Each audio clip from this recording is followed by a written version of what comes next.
Hi, I'm Dolores Champagne, and I'm going to lead you through a short, about 10 or 15 minute Qigong practice. We'll do some different patterns that will benefit our lung system. That's the whole breathing process, not just the lungs. That will also help our immune system and strengthen our guardian qi, which is the space around us that helps to filter out toxins and pathogens. Okay, so this first part is just a breathing exercise. We can control our breath, and our breath affects our mental state. So it's good to be able to have some tools that we can use to help us calm down when we need it, to bring us some peace of mind, and to learn how to relax. So you can do this standing or sitting or even lying down. The danger about lying down, though, is that you might fall asleep. I won't say that it's happened to me, but okay, so sitting, lying down, or standing, let your back be as straight and long as you can without tension. Wiggle your shoulders a little, make sure you're not holding them. And then close your eyes and just let your breathing kind of settle into an easy, natural rhythm. That may take a few breaths or a few minutes or more. It's okay. It's okay if your mind wanders. Just try not to get caught up in that story. Okay? So then we're going to begin to observe our breath. We're just going to watch it without a lot of holding on. Okay? So, and what I mean by that is don't feel like you have to do everything right. Okay? Allow yourself to just relax. Find your breath. Feel it as it goes through your nose, as it goes down your throat, as it goes into your lungs. Just how much can you feel? Do you feel your rib cage expand? Do you feel your belly expand? And just try to keep your attention on the physicality of your breath. What's it doing to your body? When you get caught up in a story, you followed some thought, just bring yourself back as soon as you've discovered that, oh, there's that story again. I'm supposed to be watching my breath. Be kind to yourself. Just gently go back to your breath. You can practice this anytime. It's especially helpful first thing in the morning and last thing at night. But any time of the day when you have just a few minutes.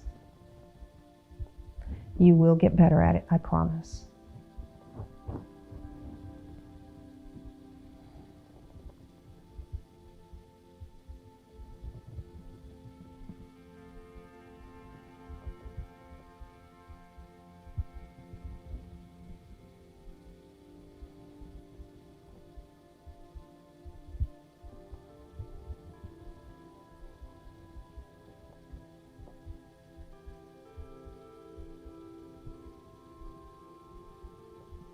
And when you're ready, open your eyes. Okay, the next thing that we're going to do is called wag the tail. And you can do this seated. You'll just take your feet out wide from the chair. But in standing, we're going to take our feet into a wide, like 1.5 your hip width, give or take, whatever's comfortable. Your feet can point out to the side. We're going to take our hands and take them onto our thighs with the fingers in front and this part of the hand over the thigh so that the thumbs are in back. We're going to bend our knees, rolling outward from our hips, pushing the knees towards the baby toes. We're going to let our tailbone sink down so we feel a nice little stretch in our low back. We're going to let our shoulders relax and our head float up. And then we're going to push into one side. I'm going to push to your right. So push into your left foot. Turn your body. And now make sure, look down, make sure your knee is not past your toes, that you can still see your toes. And then we're going to kind of straighten up from here and look over our shoulder. Then we're going to bend down again, let your low back stretch out, push to the other side, turn your body, rise up and look over your shoulder. Sink down, push, turn so that you get a fold right here. Turn and lift. Sink, push, lift and turn. Sink, push, lift, and turn. Sink, push, lift, and turn.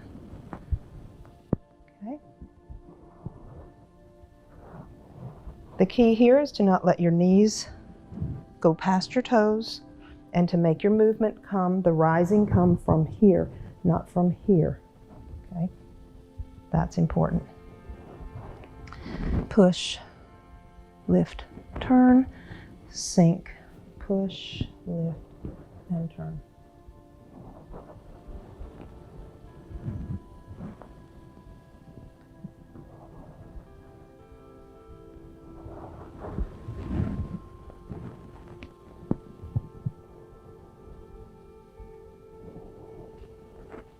And good. Okay, then bring your feet a little bit closer, maybe to the outside of your hips.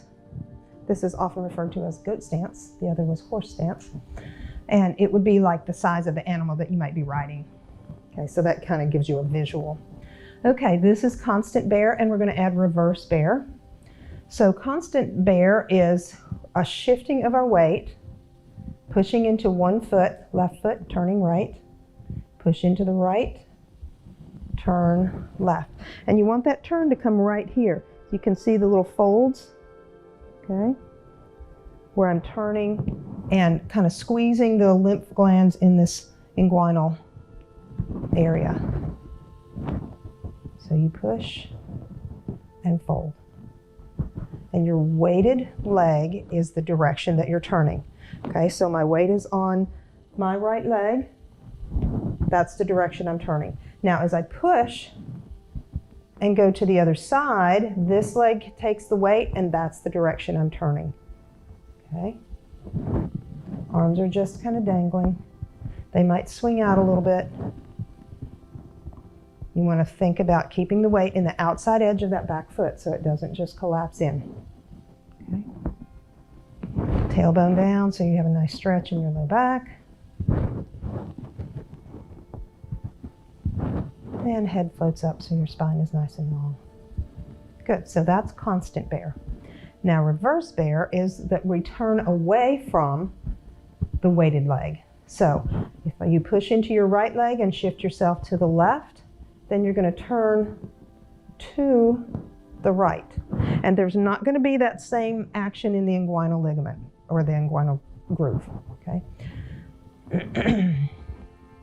But the difference that your body will have to adjust to is very beneficial. Okay, so this time we're turning away from the weighted leg. So this is reverse bear. My weight's over here, I'm looking there.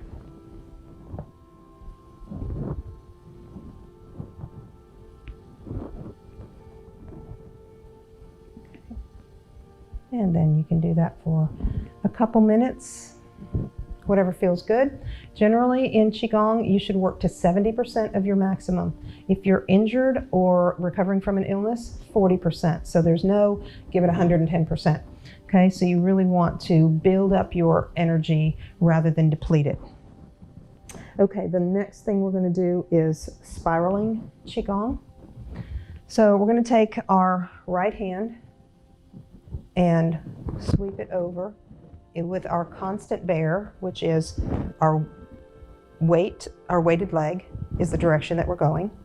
Then we're going to push and take that arm over by turning our body.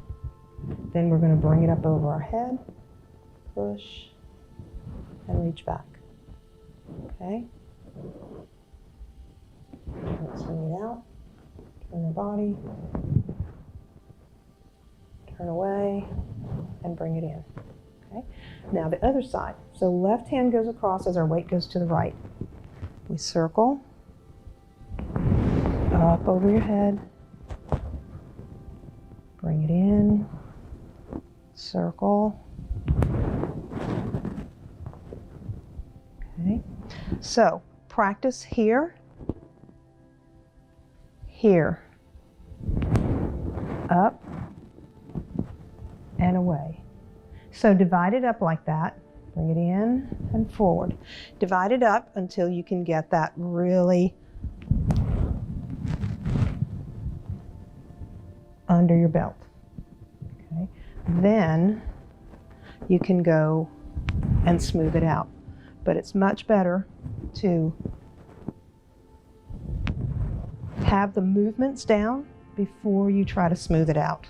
Okay? And then what you can do when you feel comfortable with that is you do both arms. Okay? That takes considerably more practice.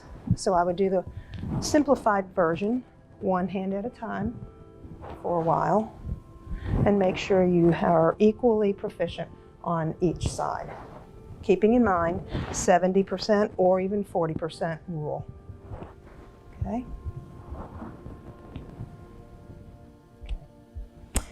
All right, our last thing is going to strengthen our guardian chi, our energy field around us that interacts with what's out in the environment. And you can do this sitting, you can do it standing. Our Wuji stance, second toes point straight ahead, knees slightly bent, legs rolling out at the hips, low back releases, tailbone down, crown of the head up, tongue at the roof of your mouth behind your front teeth, and arms giving enough room to put a little egg in your armpit. Nice little visual there. Okay, so from here, you can bring your hands to lower dantian, lower abdomen level. You can go solar plexus, or you can go heart. I wouldn't do anything higher than heart because that puts much more tension in your shoulders, and we're trying to learn how to move in a relaxed way in Qigong, as well as to benefit our energy systems and our mind, body, and spirit. Okay, so choose a position. You can close your eyes if you feel steady, or you can imagine that you're at a beach maybe, and gazing out over the ocean, looking far into the distance. So your eyes are soft, your peripheral vision is wide, and you're very unfocused in your gaze, so nice and relaxed. And as you begin to connect with your breath, you can add a visualization if you like, breathing up your legs to your belly, lower abdomen, and breathing back down a few times. That will help connect you to the earth. And then breathing down from the heavens through the top of your head, filling that lower abdomen with bright white or golden light. And as you exhale, it builds there, but it also sinks down through your legs into the earth. Inhale from the top of your head into your belly. Exhale, connecting to the earth.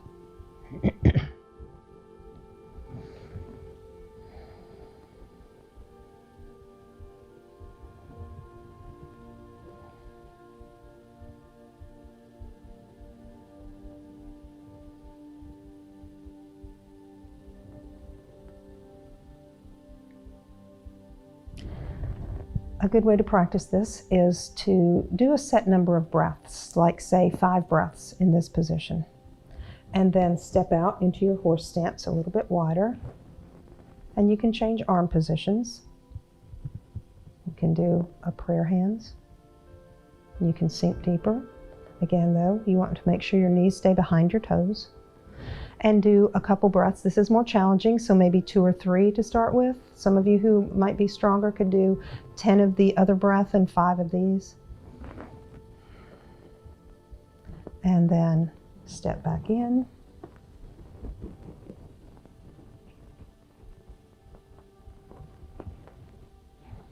And finish with whatever amount feels right. Okay? The key is to build slowly and don't exhaust yourself. Okay? Thank you all for playing. I hope you enjoyed it.